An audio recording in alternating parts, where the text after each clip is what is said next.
Welcome to Rupalavanya Swaralahari channel. ఈ ఛానల్లో మీరు వింటున్న కథ నా వెలుగడితో రొమాన్స్. ఈ స్టోరీలో ఈ పార్ట్ చూసే ముందుగా ప్రీవియస్ పార్ట్స్ ఎవరైనా మిస్ చేసి ఉంటే ముందు అవి చూడండి ఫ్రెండ్స్. అలాగే ఫస్ట్ టైం నా ఛానల్ చూస్తున్న వాళ్ళు ప్లీజ్ లైక్ చేసి షేర్ చేసి సబ్స్క్రైబ్ చేసుకుని మీ సపోర్ట్ ఛానల్కి అందించండి. ఇంకా లేట్ చేయకుండా ఈ రోజు ఎపిసోడ్లోకి వెళ్ళిపోదాం. ఇందాక మాత్రం నిజం చెప్తున్నా, మనసులో ఇంకా అన్ని ఫీలింగ్స్ పక్కకు పెట్టేసినట్లు అనిపించింది. ముఖ్యంగా ఇంకా ఎవరి దగ్గర నేను నటించక్కర్లేదు. అందుకే అలా హార్ట్ఫుల్ గా నవ్వేశాను. కానీ రియలీ సారీ అన్న మాట కంప్లీట్ అవ్వకముందే డెవిల్ పెదవులు ఆమె నుదుటిన చేరాయి. గట్టిగా కళ్ళు మూసుకుంది.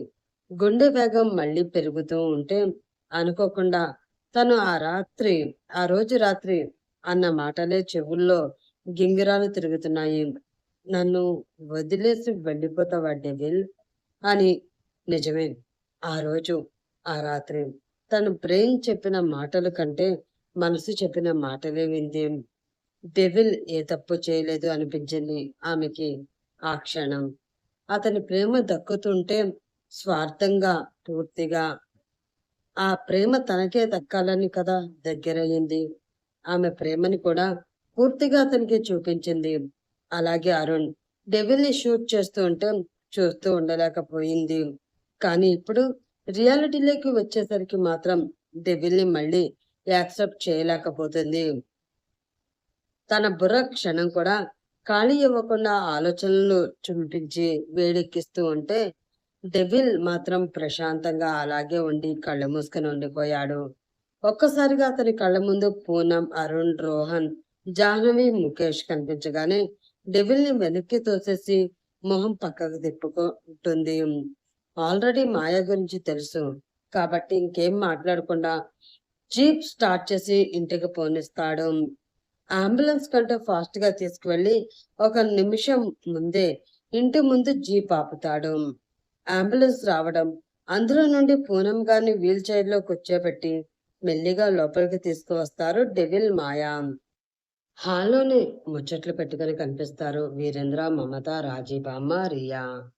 డెవిల్ కళ్ళు కల్పన కోసం వెతుకుతూ ఉంటే ఆవిడ అంబులెన్స్ సౌండ్ కి కిచెన్ నుండి బయటకు వచ్చి చూస్తుంది. ఎదురుగా పూనంతో సహా మాయా, డెవిల్. మిగతా వాళ్ళంతా కళ్ళు చిన్నవి చేసి అనుమానంగాను చిరాకుగాను చూస్తూ ఉంటే అవన్నీ పూనం చూస్తూనే తను అక్కడ ఉండడం వాళ్ళెవరికి ఇష్టం లేదని వాళ్ళ చూపుల్లోనే అర్థం చేసుకుంటుంది. నీతో మాట్లాడాలి అంటూ మాయాని చూసుకోమని సైగ చేసి కిచెన్ లోకి వాళ్ళందరి ముందే కల్పన చేతిని పట్టుకుని వెళ్తాడు డెవిల్. మళ్ళీ మిగతా వారి అందరి చూపు పూనం మీదే ఉంటుంది. 2 నిమిషాల తర్వాత వచ్చి ఆవిడ కోసం ఆల్రెడీ పని వాళ్ళకి చెప్పి రెడీ చేయించిన రూమ్ లోకి డెవిల్, మాయతో పాటు కల్పన, హాస్పిటల్ నుండి పూనం గారిని చూసుకోవడానికి వచ్చిన ఒక నర్స్ కూడా తీసుకువెళ్ళి మెల్లిగా బెడ్ పై పడుకోబెడతారు. కల్పన ఏం ఆలోచిస్తున్నారో ఏం ఫీల్ అవుతున్నారో ఆవిడ మొహంలో ఏం కనిపించక భయంగా చూస్తూ ఉంటుంది మాయా. కానీ కల్పన మాత్రం కామ్గా అక్కడే నిల్చుని లాస్ట్లో నర్సు ఏం కావాలన్నా నన్ను అడగండి అనేసి వెళ్ళిపోతుంది. ఇంకా మాయ అక్కడే పూనం చేయి పట్టుకుని కూర్చుంటుంది. డెవిల్ బయటకు వచ్చేసరికి కల్పనని ఇంటిగ్రేట్ చేస్తూ వీరేంద్ర అండ్ కో బ్యాచ్ కనిపిస్తారు. మామ్, ఏమవుతుంది ఇక్కడ అంటూ వీరేంద్ర గారిని కోపంగా చూస్తాడు. వీరేంద్ర అంటే డెవిల్కి ఎందుకు కోపమో అతని వల్ల ఏమైందో మనం మళ్ళీ చెప్పుకుందాం. ఆ చూపుకి వీరేంద్ర కూడా సైలెంట్ అయి కళ్ళు తిప్పి చూస్తాడు. ఏం లేదు అజ్జు, ఆవిడ ఎవరు అని అత్తయ్య అడుగుతున్నారు అంతే, నేను చెప్తానులే, నువ్వు వెళ్ళి రెస్ట్ తీసుకో, టిఫిన్ పంపిస్తాను అంటుంది. ఓకే, మాయకి ఇచ్చి పంపించు, తను కూడా ఏం తినలేదు అనేసి వెళ్తుంటే రియా, మమత కోపంగా చూస్తూ ఎందుకు ఇంకా అంతలా ప్రేమ చూపిస్తున్నాడో అర్థం కాక చూస్తుంటారు కల్పన, రాజీబామ. వీరేంద్ర మాత్రం ఏం చెయ్యాలా అని మళ్ళీ ఆలోచిస్తూ ఆఫీస్కి వెళ్ళిపోతాడు. పైకి వెళ్ళిన డెవిల్ వసంత గారికి కాల్ చేస్తాడు. డాడ్. సైలెన్స్, నిశ్శబ్దం. ప్లీజ్ డాడ్, ఆ రోజు నుండి నాతో మాట్లాడనే లేదు. అంత కోపమా? బాధగా వస్తుంది డెవిల్ వాయిస్. ఇంకా వసంత్ ఉండలేక మరేమనాలి అజిత్? నువ్వేం చిన్న పిల్లవాడివి కాదు కదా! నీకన్నీ తెలుసు. ఇంకా చెప్పాలంటే రెస్పెక్ట్‌ఫుల్ పోలీస్ ఆఫీసర్‌వి. మాకంటే ఎక్కువే తెలుసు. అన్నీ తెలిసే ఇంకా ఆ అమ్మాయిని, ఇప్పుడు వాళ్ళ ఫ్యామిలీని ఇలా తెచ్చిపెడుతున్నావా? ఇంకేం మాట్లాడాలి నీతో చెప్పు? మొన్న అను మీద కూడా అటాక్ జరిగింది. ఏం కాలేదు కాబట్టి సరిపోయింది. ఏమైనా అయ్యుంటే అంటారు. నిజమే. వసంత్ అడుగుతున్న అన్ని ప్రశ్నలకి తన దగ్గర సమాధానం లేదు. అన్నీ నిజాలే. కానీ మాయాని వదులుకోలేకపోతున్నాడు. ఎంతో మంది క్రిమినల్స్ ని అనలైజ్ చేస్తాడు. ఎప్పుడూ ఫూల్ అవ్వలేదు. కానీ మాయా విషయంలో తన అంచనాలు, నమ్మకం అన్నీ పోయాయి. ఫూలిష్ గా ఫూల్ అయ్యాడు. కారణం ఆమెని లవ్ చేయడం ఒక్కటే ముఖ్య కారణం. చెప్పు అజిత్. అనుకి గాని బేబీకి గాని ఏమైనా అయ్యి ఉంటే అసలు కార్తీక్ బావ మంచివాళ్ళు కాబట్టి ఇప్పటి వరకు ఆ ఎటాక్ జరిగిన మనల్నేమి అనలేదు, అడగలేదు. అదే వేరే వాళ్ళైతే ఈ పాటికి ఎంత గొడవ జరిగేది అనేసరికి డెవిల్ బ్రెయిన్ పాదరసంలా పనిచేయడం మొదలు పెడుతుంది. అజిత్ అని ఎంతసేపు అయినా రిప్లై ఇవ్వకపోయేసరికి okay, I have meeting, anything important అనగానే హా డాడ్ అని పూనం గారిని తెచ్చిన సంగతి చెప్తాడు. అంతసేపు చెప్తే మళ్ళీ ఈ మ్యాటర్ చెప్తూ ఉంటే గట్టిగా నిట్టూర్చి నీ ఇష్టం అనేసి కాల్ కట్ చేసేస్తారు వసంత్. మామూలుగా అయితే ఆయన చెప్పిందే చేసేవాడు అజయ్. ఇద్దరి మధ్య మంచి బాండింగ్ ఉంది. కానీ జాబ్ విషయంలో ఇప్పుడు మాయా విషయంలో మాత్రం అతనికి ఎగనిస్ట్ గా వెళుతున్నాడు డెవిల్. డెవిల్ మాయానే అనుకి డెలివరీ చేసిందని చెప్తే మాత్రం వసంత్ నమ్ముతాడా? కొడుకునే షూట్ చేసింది అని తెలుసు. పైగా తనే అవును నేనే పగ పత్తికాయ అని పెద్ద ఎలివేషన్ కూడా ఇచ్చుకుంది. ఇంకెవరైనా అంత ఈజీగా నమ్ముతారా? పైగా ఒకవేళ చెప్పినా కరెక్ట్ సిచ్యువేషన్ లో చెప్పాలి అని డెవిల్ వెయిట్ చేస్తున్నాడేమో. ఎందుకంటే మాయ కోసం తనకే పూర్తిగా తెలియదు కదా. కావాలి అనుకుంటే తెలుసుకోగలడు. కానీ రాబర్ట్‌కి ఇప్పుడు మాయ, తన ఫ్యామిలీ ఇక్కడ ఉన్నారని తెలిసిపోయింది అని వెయిట్ చేస్తున్నాడు. పైగా మాయ మీద నమ్మకంతో తనని అడుగుతున్నాడు. నీ మీద నాకు నమ్మకం ఉంది చెప్పు అని. కానీ మాయానే ఇంకా దేనికో భయపడుతుంది. అవన్నీ ముందు పార్ట్స్‌లో చెప్తాను. ఇంకా డౌట్స్ ఉంటే కామెంట్స్‌లో అడగండి. రూప గారు చెప్తారు. వసంతతో మాట్లాడుతూనే ఆయన అన్న విషయానికి డెవిల్‌కి సగంలోనే వేరే ఆలోచన వస్తుంది. కాల్ కట్ చేసి అలాగే బాల్కనీలోకి వెళ్లి సీరియస్‌గా ఆలోచిస్తూ ఉంటాడు. నిజమే. అను మీద, మాయ మీద అంత పెద్ద అటాక్ జరిగింది. చేసింది ఆ రాబర్ట్‌నే కాబట్టి ఒకసారి అక్కడ హాస్పిటల్ కూడా వాడి మనుషులు వచ్చారు. కానీ మరి బావ? అలాగే ఎప్పుడూ చిన్న విషయాన్ని కూడా పెద్దది చేసి గొడవ పెట్టుకునే అత్తమామయ్యలు కూడా ఏమీ అనలేదు. ఎందుకని? ఖచ్చితంగా ఏదో ఒకటి అనాలి కదా! అని ఆలోచిస్తూ ఉంటే, ఆ రోజు కార్తీక్ కార్ డ్రైవ్ చేస్తూ మామూలుగా కంటే ఎక్కువ కంగారు పడడం గుర్తు వస్తుంది. అంటే ఈ అటాక్ జరుగుతుందని బావకి, మావయ్యకి ముందే తెలుసా? అంటే ఈ అటాక్ రాబర్ట్ చేయించింది కాదా? అని వెంటనే మొబైల్ తీసి తన టీమ్‌కి కాల్ చేస్తాడు. హలో! Hello sir! వాళ్ళు ఏమైనా నోరు విప్పారా? ఎంత కొట్టినా వాళ్ళకి ఎవరు మొబైల్‌లోనో మాట్లాడి డబ్బులు పే చేసి ఫోన్‌పే చేసి ప్లాన్ చేశారంట సార్. నిజంగానే అదెవరో తెలీదనుకుంటా. అవతల వాళ్ళు చాలా ప్లాన్డ్‌గా చేశారు. వాళ్ళకి దొరికితే అని ముందే అనుమానం వచ్చినట్లుంది సార్ అంటారు డెవిల్ టీమ్. ఆ రోజు హాస్పిటల్‌లో పెట్టిన trained security police officers. Okay. ఒకటి కన్ఫర్మ్ చేయండి. వాళ్ళు ముంబై బ్యాచా? కాదా? ఊరుకోండి సార్. వీళ్ళు చిల్లర బ్యాచ్. పక్కా లోకల్ గ్యాంగ్. గట్టిగా చెప్పాలంటే దండుపాలెం బ్యాచ్‌లా రా రాబర్సీస్ రాబర్సీస్ చేసేవాళ్ళే. వీళ్ళని క్యా అన్నా కూడా ఏంటి సార్ తిట్టారా అనేలా ఉన్నారు. వీళ్ళు ముంబై ఏంటి సార్ అనగానే డెవిల్‌కి కళ్ళు కోపంతో ఎర్రగా అయిపోతాయి. అతని కోపం అదంతా వీరేంద్ర చేసినందుకు మాత్రమే కాదు. కార్తీక్ కూడా తెలిసి తన దగ్గర దాచి నటించి ఇంటి నుండి దూరంగా తీసుకువెళ్ళినందుకు. కాస్తలో అను, బేబీ, మాయ తప్పించుకున్నారు. వాళ్ళలో ఏ ఒక్కరికి ఏం జరిగినా లైఫ్ అంతా క్షమించుకోలేరు అని గుర్తు వస్తుంటే పిడికిలి బిగించి కోపాన్ని కంట్రోల్ చేసుకుంటూ ఉంటే అతని చేతి మీదే కాదు మెడ దగ్గర కూడా రక్షకుడు సినిమాలో నాగ్ మామల నరాలు పొంగి కనిపిస్తూ ఉన్నాయి. వెంటనే కార్తీక్‌ని అడగాలి అని రూమ్‌కి వచ్చి బయటికి వెళ్ళకుండా డోర్ ఓపెన్ చేస్తాడు. సరిగ్గా అదే టైంకి బయట నుండి మాయ కింద పూనంకి మెడిసిన్‌లు ఇచ్చేసి, కల్పన ఇచ్చిన ఫుడ్ పట్టుకొని పైకి వస్తూ డోర్ హ్యాండిల్ మీద చెయ్యి వేస్తుంది. ముందర డెవిల్ ఓ ఓపెన్ చేసేసరికి ఆహా! అని జారుతూ డెవిల్ మీద పడుతుంది మాయ. డెవిల్ కూడా మాయ బరువుని సింగిల్ హ్యాండ్‌తో పట్టుకోలేక ఇద్దరు సోఫాలో పడితే అనుకోకుండా ఒకరి పెదవులు ఒకరికి టచ్ అవుతాయి. ఇట్లు 2 కింద పడి బళ్ళుమనే సౌండ్ కూడా వస్తుంది. కానీ ఆ సౌండ్ వాళ్ళని చేరనే లేదు. ఇద్దరు షాక్‌లో కళ్ళు పెద్దవి చేసి చూస్తూ ఉండిపోతారు. ఇద్దరు సోఫాలో సైడ్ నుంచి పడితే కింద డెవిల్ పైన మాయ. ఇద్దరి పెదవులు ఫెవికల్ వేసి అతికించినట్లు అతుక్కుపోయి అలాగే చూస్తూ ఉండిపోతారు. ఆమె చేతులు అతని ఛాతీకి అతుక్కుంటే అతని చేతులు మాత్రం ఆమె నడుముని చేరిపోతాయి. ఒక్కసారిగా ఇద్దరికి చెవుల్లో ఒకేలా వినిపిస్తుంది.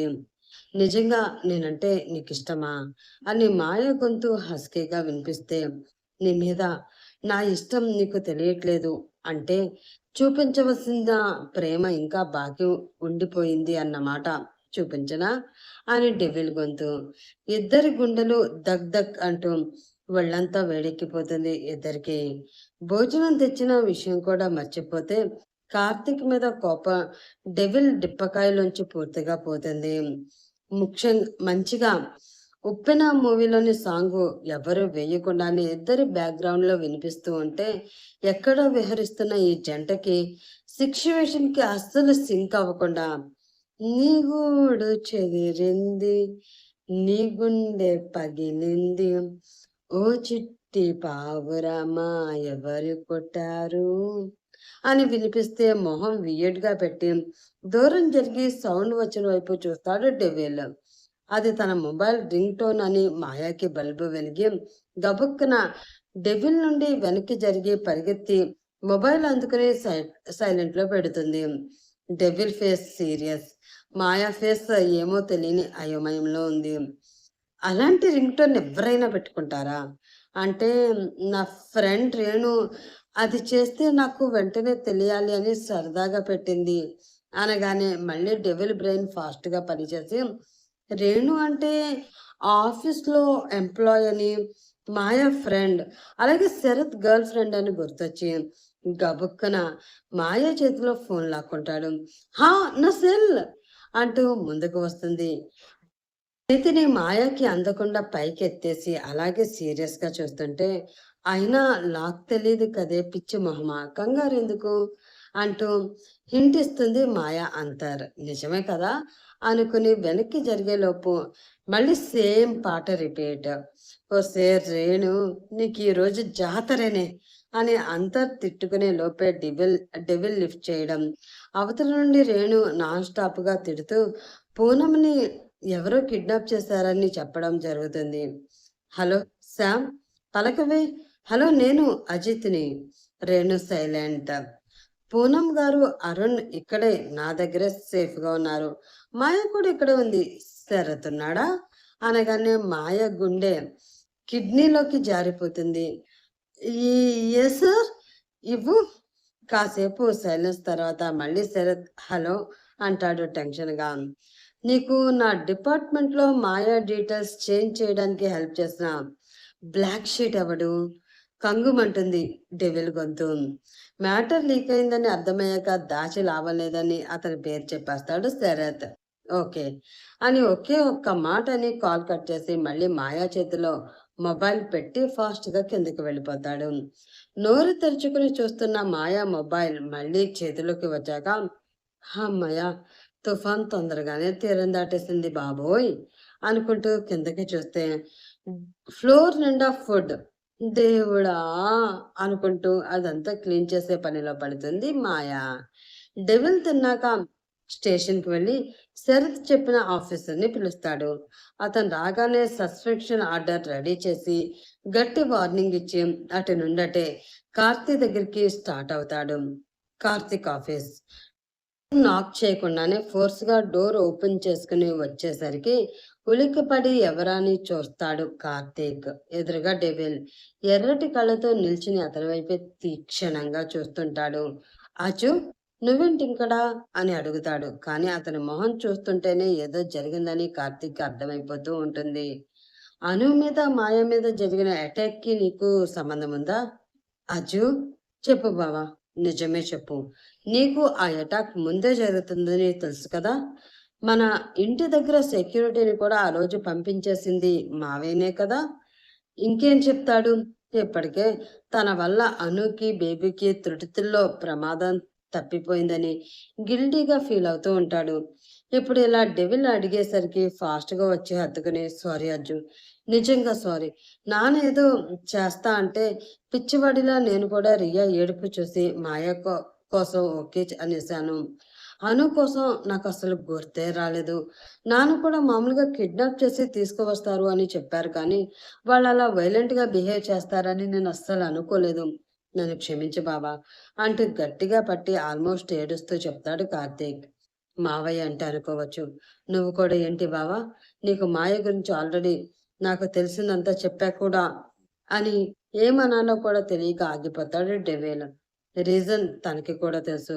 కార్తిక్‌కి అను అంటే ప్రాణం.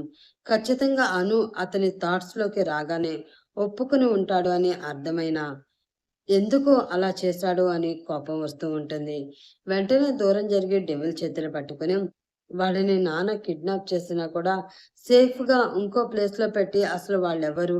ఎందుకు నిన్ను చంపాలని చూసారో కనుక్కోవాలని అనుకున్నాను.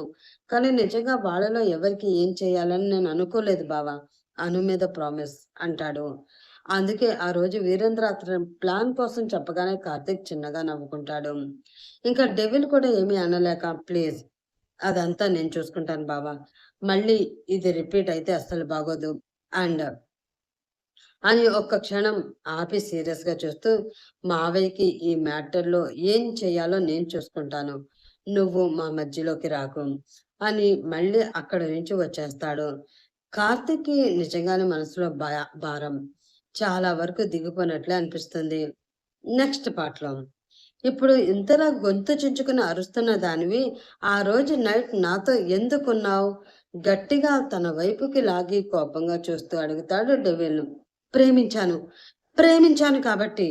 చాలా వదులు ముందు అంటూ గట్టిగా అరుస్తూ డెవిల్ నుండి దూరం జరగాలని ట్రై చేస్తూ ఉంటుంది మాయా. ఇది ఫ్రెండ్స్ నెక్స్ట్ పార్ట్‌లో వచ్చే ప్రోమో. సో, ఆ పార్ట్ కోసం మీరు బాగా ఎదురు చూస్తారని నాకు తెలుసు. నేను కూడా ఎదురు చూస్తున్నాను. ఎందుకంటే ఆ పార్ట్‌లో ఏం జరుగుతుందో నాకు తెలీదు. సో, ఆ పార్ట్‌తో త్వరగా వచ్చేస్తాను. అప్పటి వరకు వెయిట్ చేస్తూ ఉంటారని ఆశిస్తూ బై బై ఫ్రెండ్స్. నెక్స్ట్ ఎపిసోడ్‌లో కలుసుకుందాం.